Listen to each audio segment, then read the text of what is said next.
Então vamos lá. Então, como eu falei para vocês, nós temos o nosso Biofismac para o dia 19, lá na Praça da Chapada. Espero que vocês estejam aí trabalhando com os seus experimentos. E vamos para a nossa aulinha de hoje. Fazer aqui uma resolução de questões. Professor, Pode falar, Maria. é porque nós estamos aqui na casa da Suelma. Aí é eu, a Suelma, a Sebastiano, Gabriel Santos e a Janiela, tá? Você não bota presença aí. Tranquilo. Estamos fazendo nosso projeto aqui. Certo. Muito bem. Vamos lá. Fazer aqui a aulinha de hoje rapidinho, viu? Bota no chat aí o nome de todos. Aqui a gente vai fazer aqui a resoluçãozinha aqui das questões de hoje. É só resolução, certo? Eu vou botar o PDF lá depois, vocês podem copiar no caderno. Vão ter a aula para vocês copiarem aí, tudo direitinho.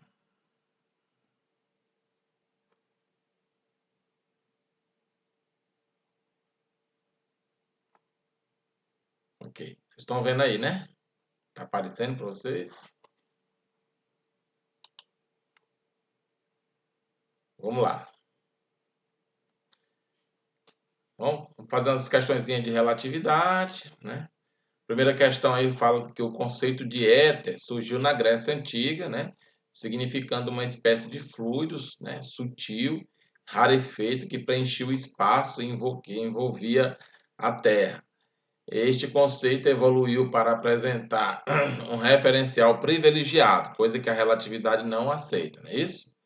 A partir do qual se poderia descrever toda a física, inclusive, né, seria o meio material no qual se propaga as ondas eletromagnéticas. Sabemos que isso aí é furada, né, hoje, né, que é a luz.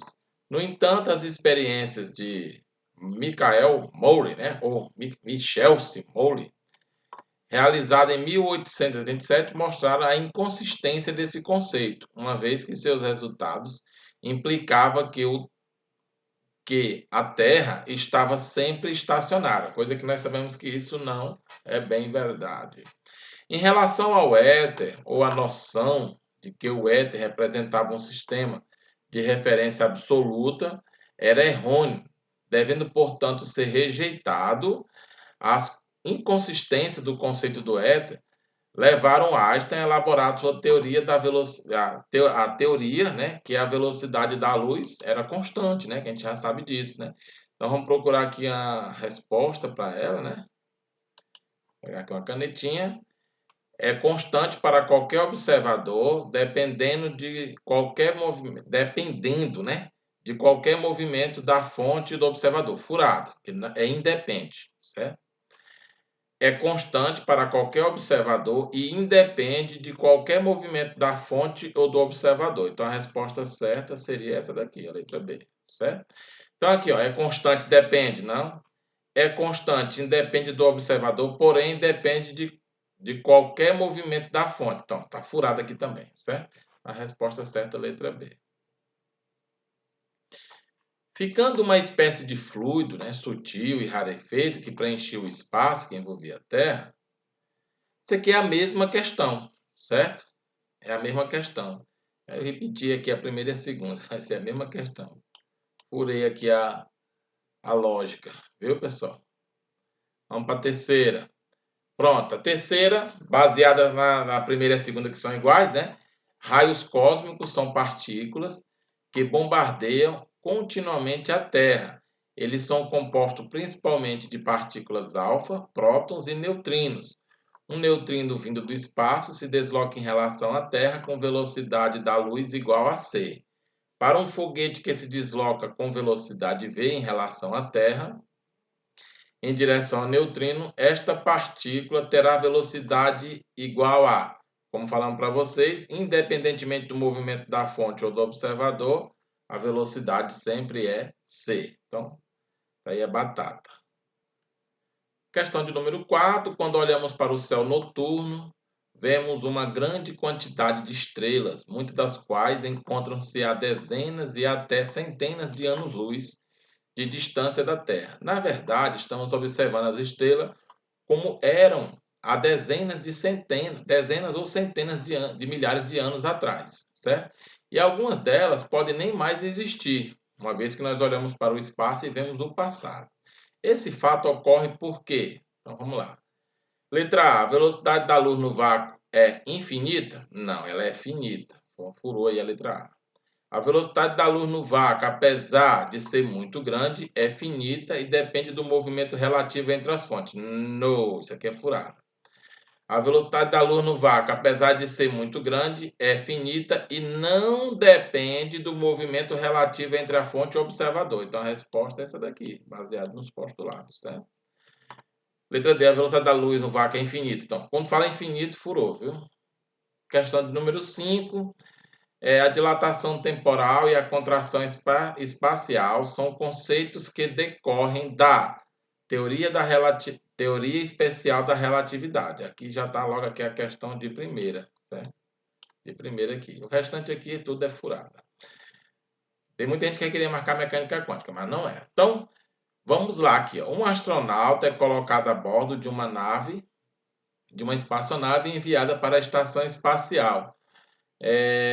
Uma velocidade constante de 0,6 c. Lembrando aquilo que eu falei para vocês. Então, quando a gente fala de questões que envolvem relatividade, vamos pegar aqui. O tempo relativo é igual ao tempo próprio, né? Vou chamar aqui de T0. T0. Aí dividido pelo coeficiente relativístico, que a gente já tem aqui uma dicasinha, né?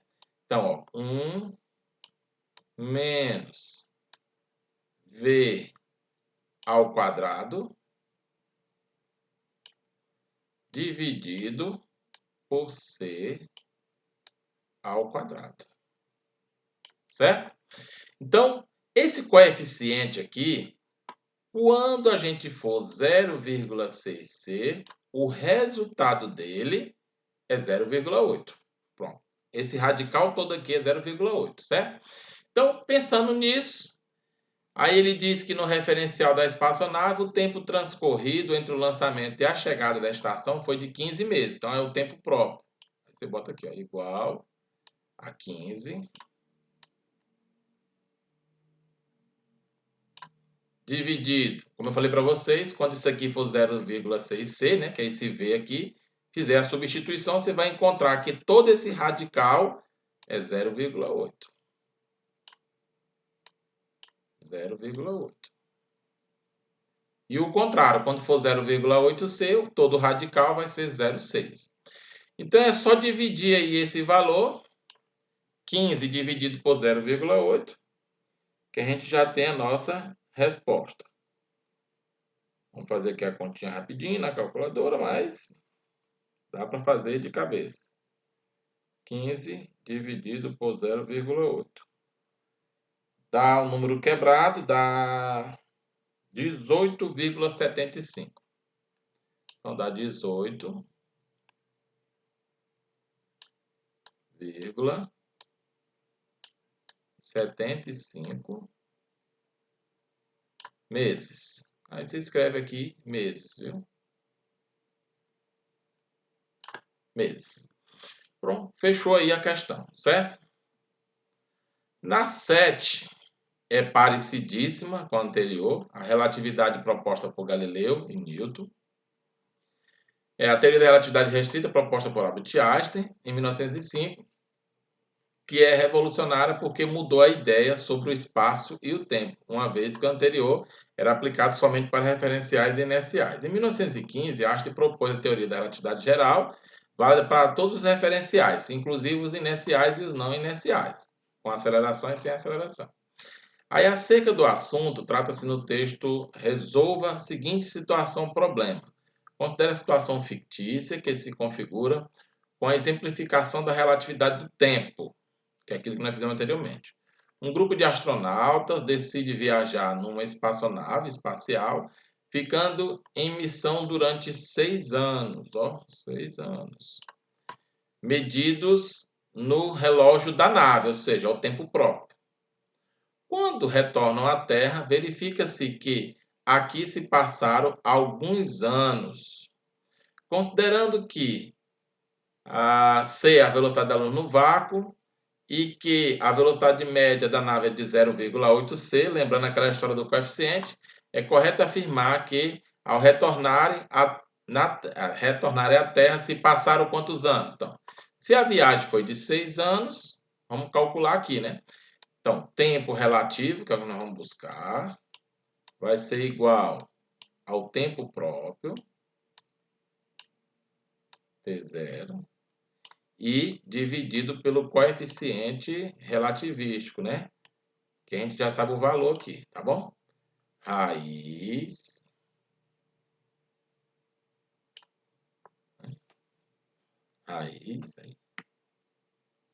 de 1 menos V ao quadrado dividido por C ao quadrado. Deixa eu apagar bem aqui esse C.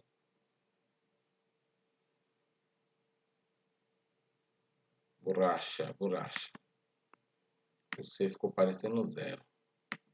Volta para caneta.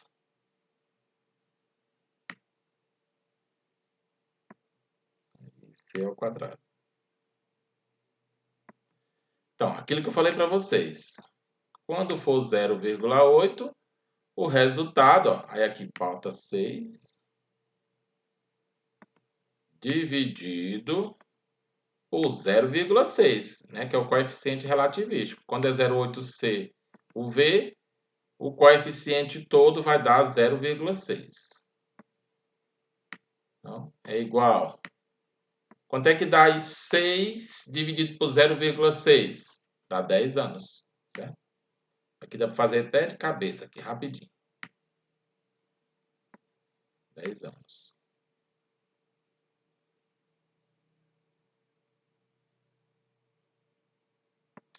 Resposta, letra B.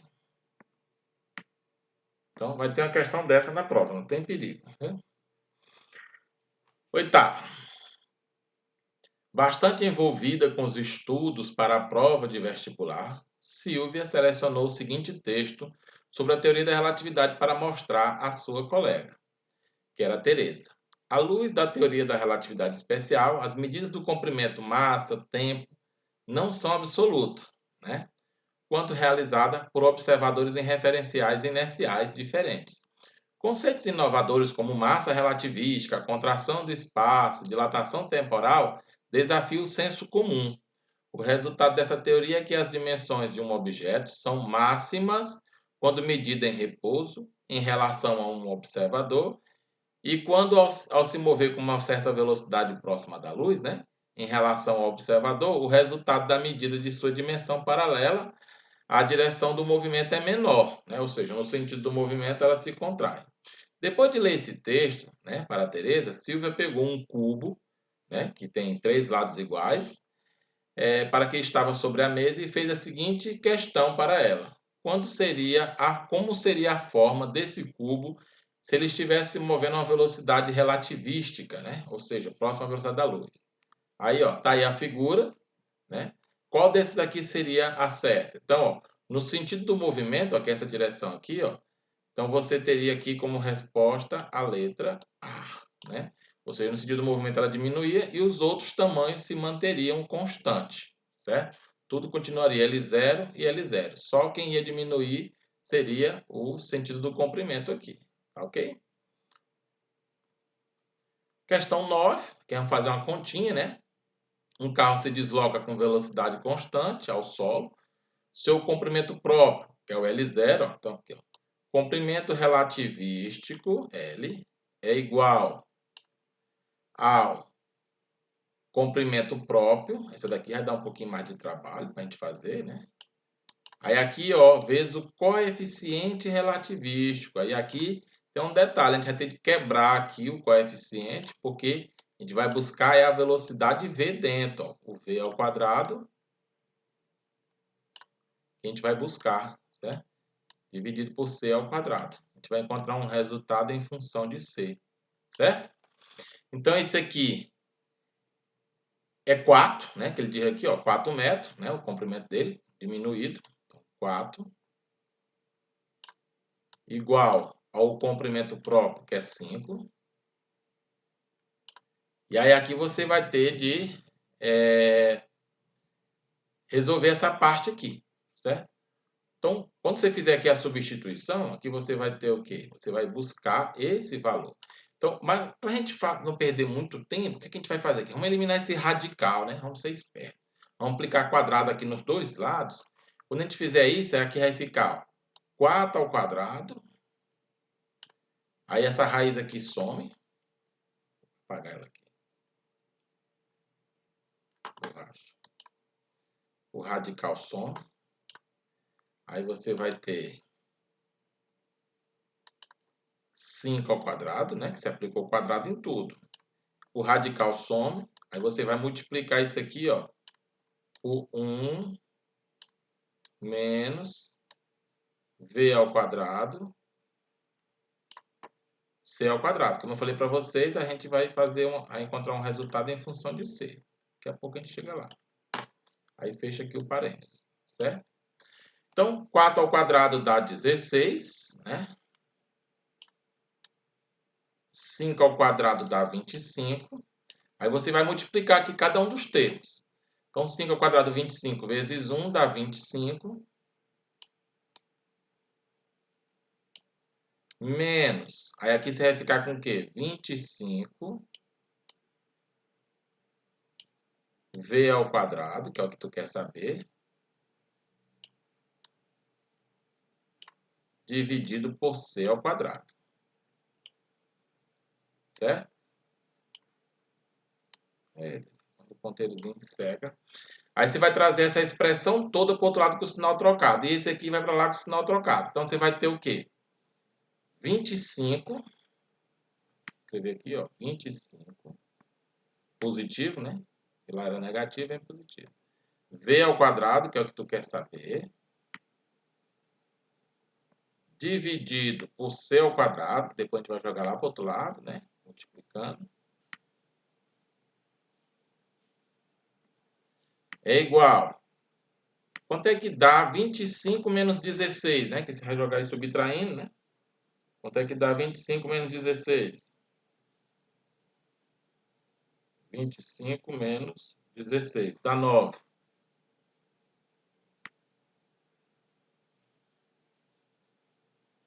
9. Aí aqui a dica interessante. A gente vai aplicar a radical nos dois lados só para facilitar e balancear aí a equação. Só se quiser. Se não quiser, não tem problema. Você vai jogando aqui os quadrados e aí resolve do mesmo jeito. Beleza? Então, vou fazer aqui, vou levar aqui lá para o outro lado. Então, fazendo aí o jeito que eu falei para vocês. Ó, fica v ao quadrado igual 9c ao quadrado, né? O c que estava lá dividindo, vem para cá agora multiplicando. C ao quadrado. Dividido, ó, 25 que estava lá multiplicando, vem para cá dividindo, ó, 25.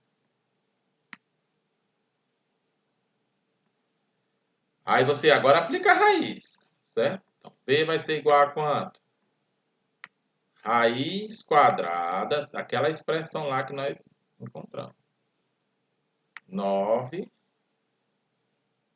c ao quadrado. Tudo aqui é quadrado perfeito, então vai sair facinho. 25.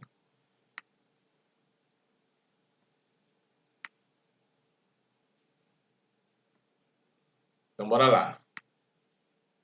Raiz de 9, 3. C ao quadrado, C. 25, 5. Aí você pega aí 3 dividido por 5, 0,6. Então, 0,6 C. Morreu Maria Preá, certo? Aí vamos lá para a próxima. Finalizar. Em 2005, o Ano Mundial da Física, comemora-se o centenário da teoria da relatividade de Einstein. Entre outras consequências está a teoria própria, né, do fim da ideia do éter. Morreu a história do éter. Meio material necessário semelhante ao som, através do qual a luz se propaga. Né? O jargão popular, né? Tudo é relativo, certamente. Não se deve a ele, pois seus postulados estão fundamentados em algo absoluto, a velocidade da luz no vácuo, de 300 mil km por segundo. Hoje, o que é que a gente sabe sobre a luz? Né? Isso aqui está furada, a luz se propaga no vácuo, verdadeiro. A velocidade da luz no vácuo é a velocidade limite do universo, também é verdadeira. Então, em termos característicos da luz, o que é verdade? 2 e 3. Então, a resposta aqui seria a letra D. Pode acontecer de algumas pessoas não querer achar que a segunda aqui é verdadeira, mas está relativa à luz, não está relativa à teoria da relatividade, mas está relativa à luz. Então, como ele está querendo aqui é só as que são verdadeiras, então não tem hoje o que se negar. Tá? A resposta certa seria essa daí. Mas se você for tratar somente a teoria da relatividade, então a única resposta certa seria a 3, certo? Beleza? Mas no caso aqui a gente vai aceitar as duas. Morreu Maria Preá.